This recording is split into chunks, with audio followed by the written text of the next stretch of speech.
United States SWAT forces break into 40 to 60,000 houses a year. That is a massive increase since the rate of average in the 2000s, which was around 10,000 houses per year. Most of these break-ins are in search of drugs, and most of those are in search of cannabis. We really need to ask ourselves if it is appropriate for our government to be treating us that way in search of inanimate molecules, particularly since we have established, with really strong data and evidence, that our laws and policies are the primary cause of drug overdose deaths in the United States. Our laws and policies are the only cause of cartels gaining so much power. There is a reason alcohol bootlegging gangs no longer exist, and there is also a reason that they had a very strong hold in our country during alcohol prohibition. Americans spend $150 billion a year on illicit substances.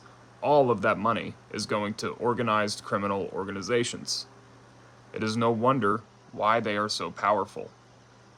So the next time you see a SWAT team kick down the door of an American with military equipment and point weapons at them, usually in the middle of the night, which is something we learned from the Soviets, and throw them into the back of the car, you need to ask yourself what the end goal with this is. Because drug use rates increase every year. There's still people dying due to drug overdoses. There are still addicts. There's still a lot of violence surrounding drug distribution. What exactly has prohibition fixed? I don't think it's prevented anything. I think the only way out of this mess is to fully legalize all drugs.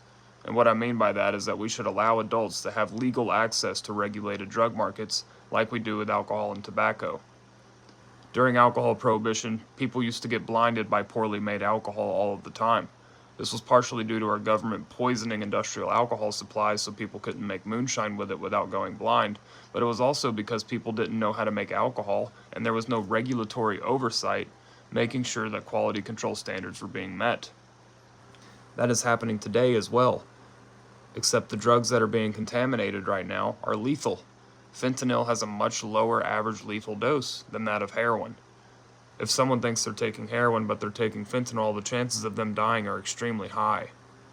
If they had access to clean heroin, if people had access to clean drugs, period, via a regulated market similar to alcohol, overdose deaths would drop by 75% rapidly.